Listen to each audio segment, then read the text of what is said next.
დღემშვიდობის ძვირფასო ტელემაყურებლებო მოგესალმებით. ეს ტელეკომპანია მეგატივია უყურებს ძალიან ფერად გულწრფელ გადაცემას, რომელსაც სახელად ჩუოთხი ქუთაისში ეწოდება. მე ამავე გადაცემის წამყვანი ვარ ნანა თევდორაძე. ორშაბათიდან პარასკევამდე ჩვეულ დროს შეგიძლიათ გვიყუროთ, გადმოერთოთ მეგაზე, დაგვიმეგობრდეთ და გაიგოთ ჩვენს ქალაქში და ჩვენს ქვეყანაში განვითარებული მოვლენები, რომელიც დაკავშირებულია სპორტთან, კულტურასთან, მედიცინასთან და ყველაფერ იმასთან, რაც ასე საჭიროა ჩვენი ყოველდღიურობისთვის. სხვათა შორის იანვარს გამოვიმშვიდობთ, გაზაფხულამდე კიდევ უფრო ცოტა დრო რჩება. ბედნიერი ორშაბათიდან ნაყოფიერი სამუშაო კვირა უნდა გისურვოთ და გაგაცნოთ, წარმოგიდგინოთ გადაცემის სტუმარი მუსიკოსი მზია გეწაძე, რომელიც ხანგრძლივი პაუზის შემდეგ ისევ გვეწვია. არ გულისხმობ რა თქმა უნდა მის შემოქმედებით პაუზას, გულისხმობ ჩვენს კომუნიკაციას საეთერო სივრცეში. მოგესალმები მზია, როგორ ხართ? მოგესალმები ნანა, ძალიან კარგად ვარ. დიდი მადლობა მოწვევისთვის. მივესალმებით თქვენს მაყურებელს. არაჩვეულებრივად გამოიყურებით, ფაქტიურად წლები ვერაფერს გაკრებთ რას და იმედია ეს შემოქმედებაზეც აისახება. რა ხდებოდა ამ დროის მანძილზე, ვიდრე პაუზა გამოგვივიდა საკმაოდ დიდი მუსიკალური თვალსაზრისით და თქვენს ცხოვრებაში რაღაც კარგი გამონათებები? ბევრი რამ ხდებოდა, რა თქმა უნდა. ჩემმა სიმღერამ, უბრალოდ ბატონი ვოვა მაჩიტაძის სიმღერამ, ჩემი შესრულებით მოიპოვა ძალიან დიდი პოპულარობა, მე მიხარებო შოქალო, ხაჰი. მიმიწვია ძალიან ბევრმა ტელევიზიამ, მათ შორის პირველ რიგში ბატონმა გია ჯაჯანიძემ. ეგრე დაიწყო, ხო? ეგრე დაიწყო. შემდეგ მიმიწვია ბევრმა ტელევიზიამ, შემდეგ მოხდა მიწვევა ფილმში, ჩემი სოლის დაქალებში. ძალიან დიდი ბედნიერება იყო, რა თქმა უნდა. უკვე გამოვეც პირველი ალბომი, მუშაობ მეორე ალბომზე. ჩვენს ტელემაყურებელს შეუძლია ნახოს ჩემი ყველა სიმღერა YouTube-ზე. დიახ. საკმარისია აკეთოთ ქართულად ჩემი სახელი და გვარი, გნებავთ ინგლისურად და ყველა სიმღერას მოისმენთ. არ დააყოვნებთ, ხო? მოდით ნაბიჯ მივუყვეთ ყველაფერს. მუსიკა რა ოდითგანვე და უხსოვარი დროიდან გიყვართ, ეს ვიცით. მაინც რომ გადაავალოთ თვალი ახლა თქვენს მუსიკალურ კარიერას, როგორ შეაფასებდით იმ დროიდან დღემდე თქვენს განვლილ ნაბიჯებს მუსიკალურ სამყაროში, ქართულში? იცით რა, აი ეს პოპულარობა ცოტა ადრე, ანუ თავის დროზე რომ მწვეოდა, მე გაცილებით მეტ რამეს გავაკეთებდი, იმიტომ რომ ფაქტიურად 23 წელი დავკარგე, ასე რომ ვთქვათ, რესტორანში. თუმცა ეს წლები შემოქმედებითაც შეიძლება დაკარგულია, მაგრამ ცხოვრებისეულად არ არის დაკარგული. ამ პერიოდში ძალიან ბევრი რამ შევქმენი, გავაკეთე, შვილი გავზარდე, განათლება მივეცი. მაგრამ ჩემი საკმაოდ კარგი მევიოლინია, ხო, სხვათა შორის. საკმაოდ კარგი მევიოლინია. ამჟამად თბილისში მოღვაწეობს. მაგრამ რაც შეეხება ჩემს პირად შემოქმედებას, მე ამ პერიოდში არაფერს არ ვაკეთებდი. ანუ ვიყავი გაყინული, ესე რომ ვთქვათ. მაგრამ სანამ დავამთავრებდი კონსერვატორიას, იმდენი რამ მქონდა გაკეთებული, ანუ იმდენი სიმღერა მქონდა ჩაწერილი, რა თქმა უნდა, ის ჩანაწერები ახლა მოძველებულია და მე ვცდილობ ამ ყველა ჩანაწერის გადაახლებას, ჯერ ყველა არ გადამიახლებია. ბატონ ვოვა მაჩიტაძესთან დაახლოებით 10-12 სიმღერა მქონდა გაკეთებული, ყველას გადაახლებას ვაპირებ.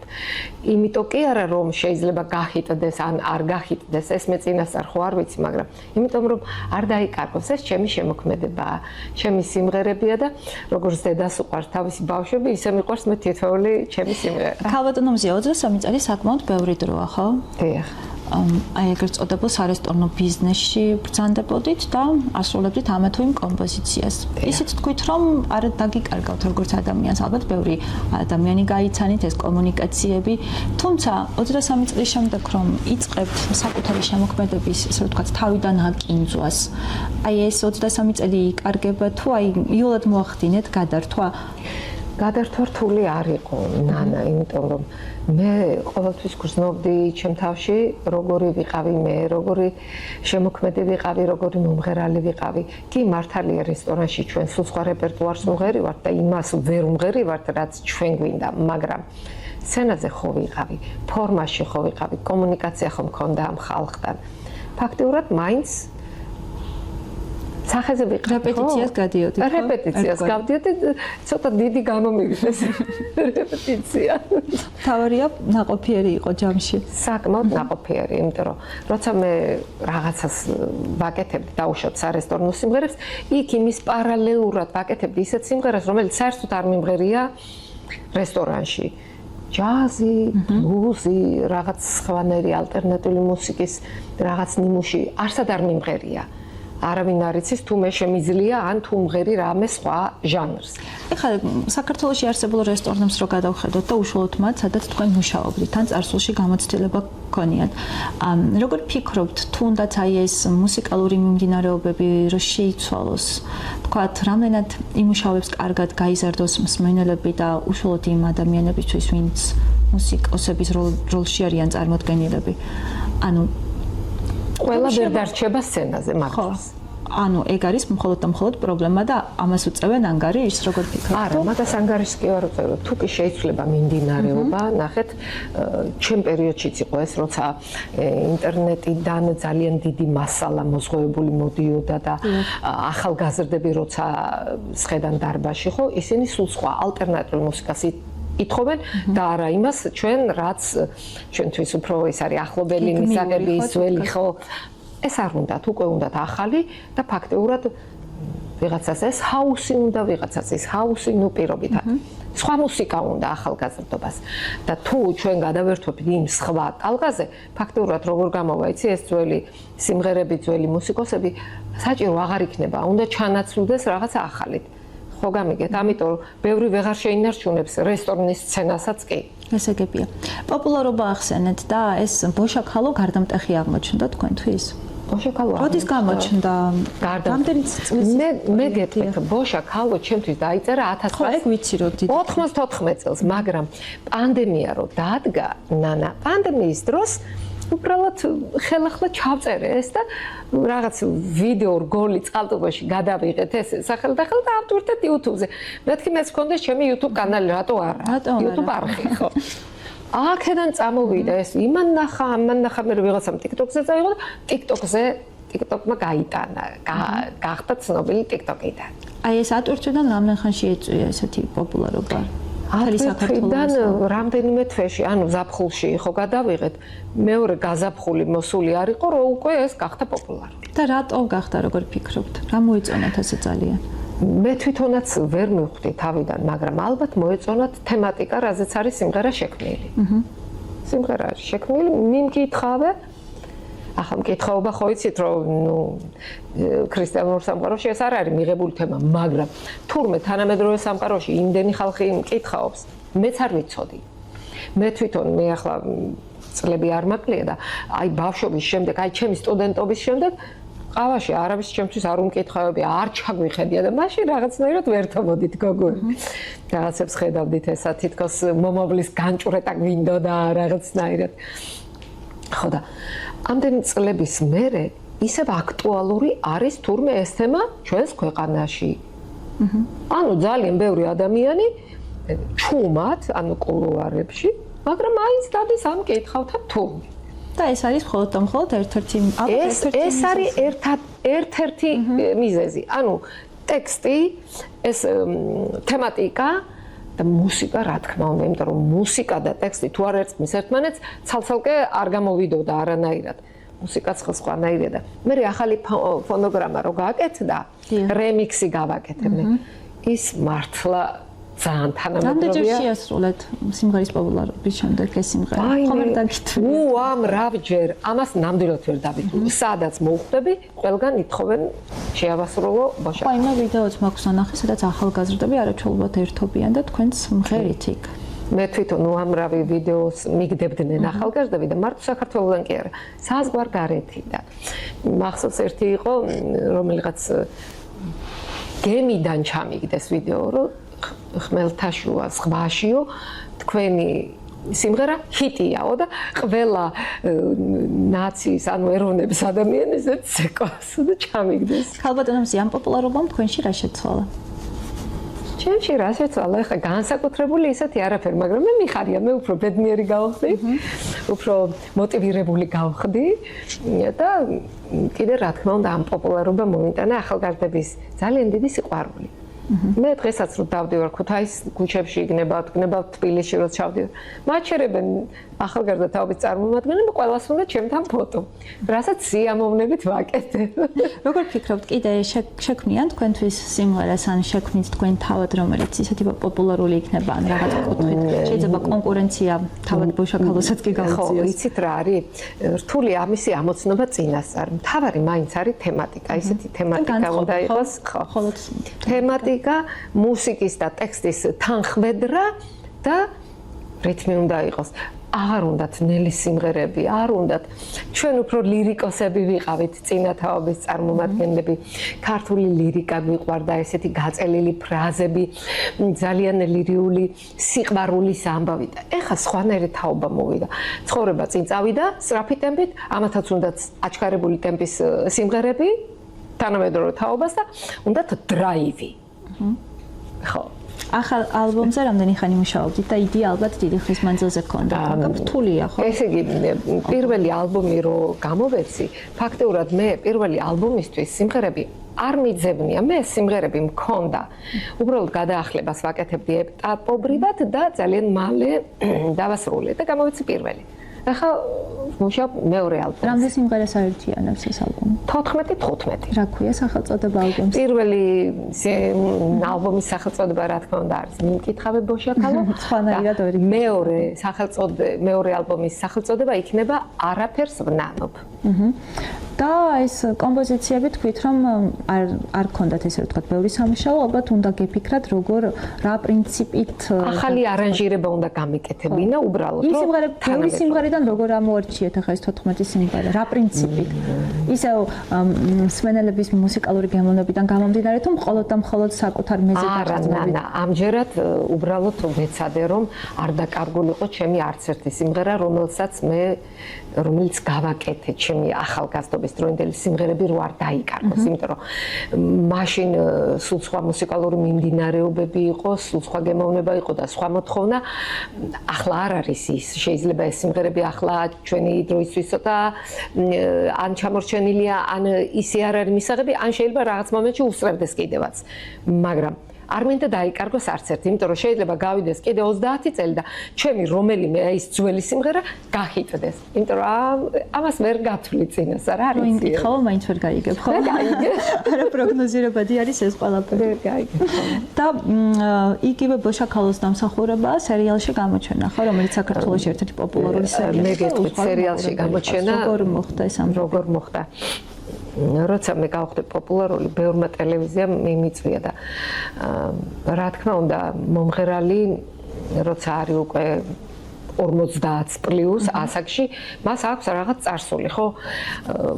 არ არსებობს ადამიანი, რომ აი ესე უცებ ამ ასაკში გამოჩნდეს და მის უკან რაღაც არ იდგეს, რაღაც ისეთი.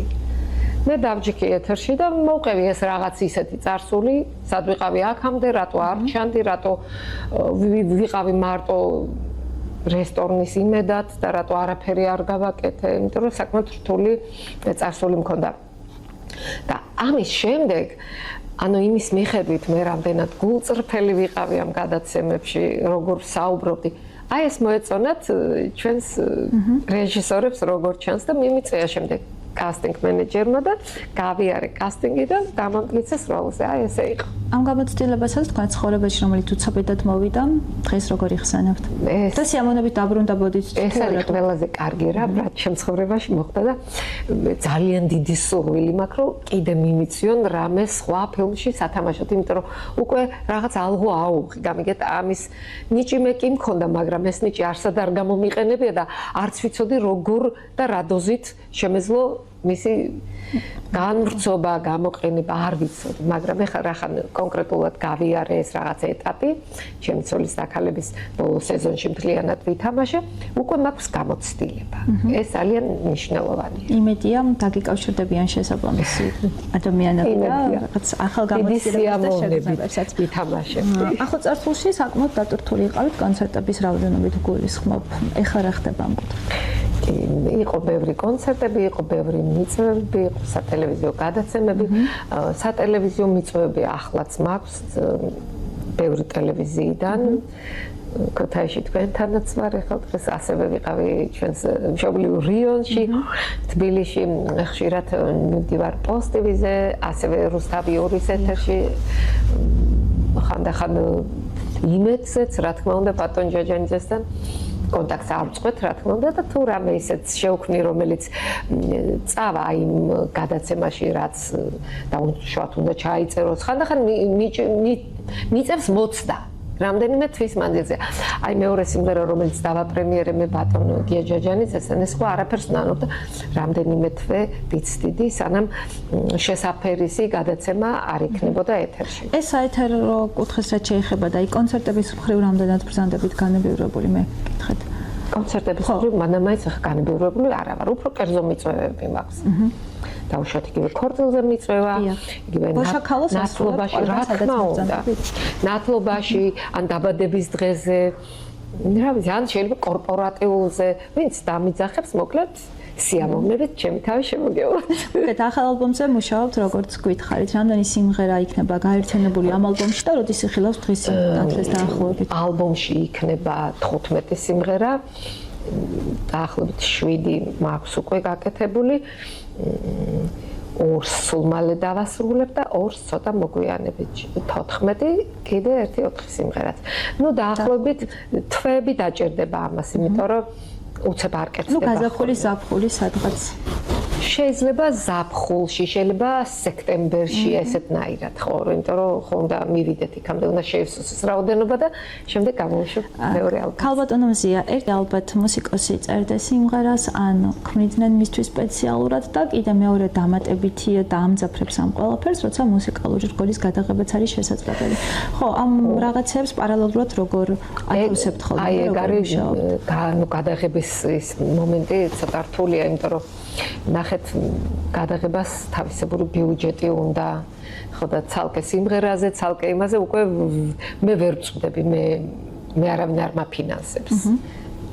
ჩემი ხარჯებით ვაკეთებ ყველაფერს, რასაც ვაკეთებ და ხანდახან ხდება ესეთი რაღაცა, რომ თითო სიმღერა დამიფინანსა ვინმე ისეთმა ადამიანმა, ვისაც დაუშვათ არ უჭირს ის მცირედი თანხის გამოყოფა ჩემთვის. ეს სამუშაო პროცესივი, როცა ვიდეო რგოლს იღებთ, როგორია? რამდენად სახალისოა, საინტერესოა? ხალხად რამდენად ბრძანდებით რეჟისურის ნაწილში ჩართული?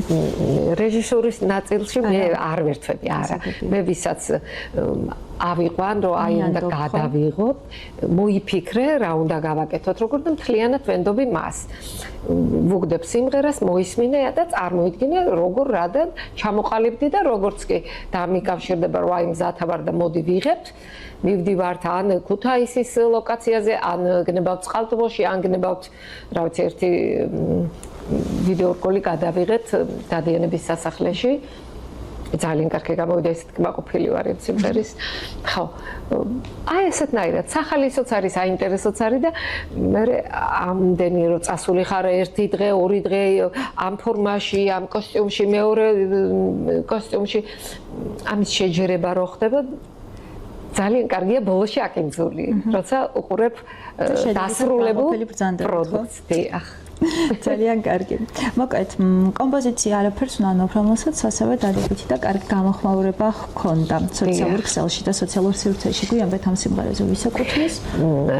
სიმღერა ეკუთვნის ჩემს მეგობარს, ეკა თარგამაძეს, თვითონ გახლავთ ავტორ-შემსრულებელი, ამ წუთი საქართველოში არ იმყოფება, საზღვარგარეთ არის, მუშაობს და იქ ცხოვრობს და როცა ერთ-ერთ გადაცემაში მოგახსენებთ სიცრუის დეტექტორში მე მოვყევი რაღაცები ჩემი 30 წლის წინანდელი ანუ რაღაც პირადული მოვყევი და წამოვიდა ბულინგის დიდი ტალღა მე როგორ გააბედა ქალმა და ამდენი წლის მერე რატო ყვება და რას ყვება და რა საჭიროა და იცით როცა მე პატარა გოგო ვიყავი, მაშინ ვერც წარმოვიდგენდი თუ გავბედავდი რაღაც მსგავსის თქმას, მაგრამ 30 წლის შემდეგ უკვე სხვანაირი ხდები ცხოვრებამ, სხვა გზებით გატარა, ქარცეცხლში გამოგატარა და გამობრძმედილი ხარ უკვე და ეხლა აღარ გეშინია თქვა სიმართლე. ამიტომ დავდექილავ თქვენს სიმართლე, მინდოდა და იმიტომ თქვი. ხო და არაფერს არ აქვს უფლება რომ ან გამკიცხოს ან რაღაც. ეს ჩემი ცხოვრება იყო, ეს განვლილი ცხოვრება, წარსულს ხო ვერ შეუცვლი. ეს იყო ასე, რატომ მოყევი? მინდოდა და მიტომ მოყევი. ხალბატონო მზი არ მინდოდა ამ საკითხს შევხებოდი, ჩავთვალე რომ თქვენთვის რაღაც შეიძლება მტკივნეული ყოფილიყო, მაგრამ აი ამ ბულინგს ეგრეთ წოდებულს როგორ უმკლავდებოდით? ვუმკლავდები, იცით? ბევრი გავატარე, ძალიან ბევრი, თავიდან არ კითხულობდი. მის შემდეგ რაღაც პერიოდის მერე შეიძლება წავიკითხო, შეიძლება 6 თვის მერე წავიკითხო და მინდა რომ იმ ადამიანებს გავცე პასუხი. ანუ ვერ ერყვევიან. იმიტომ რომ საღად მოზრუნე ადამიანი, როცა გაეცნობა რაღაცას, ხო? ნორმალური ის უნდა კონდეს რეაქცია და ამ ხალხს ცოტა არანორმალური რეაქცია ქონდა ზოგიერთებს და გადავდივარ პირადში რა თქმა უნდა გავეცნობდი, მივესალმებ, მეთქი ესე რომ დამიწერეთ ქალბატონო რატომ? ხო და ვერ ხსნიან და რა დასკვნა გამოვიტანე. ნანა, მთელი გადაცემა თავიდან ბოლომდე ნანახი არა აქვს. ანუ აქ გადაცემა ხო იჭრება თითო კითხვა და პასუხი, კითხვა და პასუხი. თავიდან ბოლომდე გადაცემა ნანახი არ აქვს. წერენ მარტო ერთი კითხვის, იმიტომ იმის იქით რა მოხდა არ იციან საერთოდ. და მე ამას რო უხსნი, მე ჩუნდებიან ძალიან ბევრმა ბოდიში მოიცადა თავის კომენტარი. თქვენ ხომ ადამიანი ბრძანდებით და ამ ერთ აკითხვა ხო ძალიან ცუდად მოქმედებს, ცუდად მოქმედებს და კი, ახერხებდეთ ემოციების მართვას. კი, ცუდად მოქმედებს, რა თქმა უნდა. მე მინდა ამ ადამიანებს უთხრა ის, რომ თითოეული ადამიანის უკან მარტო მე ხო არა, ჩემს უკან ხო ოჯახია. ჩემს უკან ახლა დედა იყო, მამა იყო, ძმა იყო, ძალი იყო, არიან შვილია, რძალია, შვილიშვილები. არ შეიძლება ესე უბრალოდ დადგე და განსაჯო სხვა ადამიანი. ჯერ არანაირი უფლება არ აქვს სხვა ადამიანი განსაჯო და გაკითხო. მოდით ყველამ დავიწყოთ, ჩვენ თავებს შევხედოთ, სანამ სხვაზე რამეს ვიტყვით, ხო ესეა? და როცა ჩემი ეკა თარგამაძე იქიდან უსმენდა აი ამას და ნახულობდა გაგიჟდა, იმიტომ რომ ეკა მიცნობს მე ძალიან ბევრი წლებია და ამასო რას გიწერო, აი აღშფოთებული იყო და სწორედ ამის ის იყო რეაქცია ანალოგიური, რომ დაწერა ეს სიმღერა, არაფერს, ანუ ტექსტიც, მუსიკაც მისია და ამ ადამიანების გამოძახილია აი ამ არასწორი დამოკიდებულების და ბულინგის გამო დაიწერა საპასუხოდ აი ეს სიმღერა. და რა შევაჯეროთ ახლა თქვენი ცხოვრებიდან და მუსიკალური სამყაროდან რა გასწავლათ დედამიწაზე ყოფნამ და მოგზაურობამ? თავარი რა არის? ბევრი რამე მასწავლა.